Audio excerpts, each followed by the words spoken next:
From the Newsroom at news.com.au.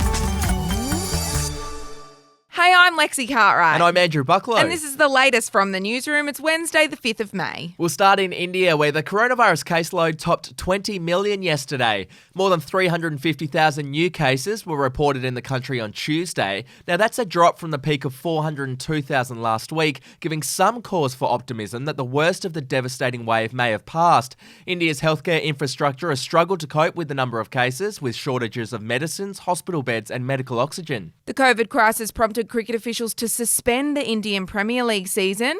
It comes after the league's biosecure bubble burst, with at least 4 players testing positive to COVID.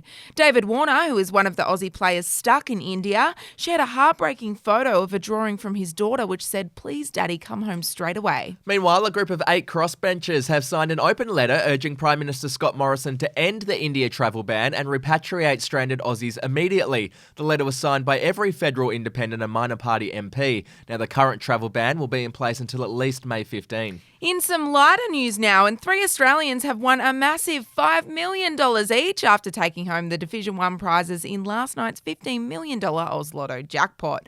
2 of the winners are in WA, while the third is in Victoria. Oh, those lucky bastards. To sport now, and Samoa has rejected an offer from Matthew Johns, Andrew Johns and Sonny Bill Williams to coach their national team ahead of the Rugby League World Cup. Yeah, they've decided to stick by their current coach, Matt Parrish. That's despite reports that some of Samoa's senior players are unhappy with his performance and have been pressuring the governing body for a new coach. So there are some interesting details about Bill Gates' marriage being shared after he revealed yesterday that he and his wife Melinda are getting divorced. That's right. He reportedly made a deal with his wife when they got married that he was still allowed to spend a long weekend every single year with his ex-girlfriend, Anne Winblad. Now, the exes would take an annual trip together to a beach cottage in North Carolina. That's an interesting arrangement. To some royal news, Meghan Markle is set to release her first children's book. It'll be called The Bench. Meghan said it started as a poem she wrote for Prince Harry on Father's Day, the month after Archie was born. It'll be out on June 8. Meanwhile, an updated version of Finding Freedom, that bombshell book about Harry and Meghan that spilled some of the royal family's secrets, will be released in August.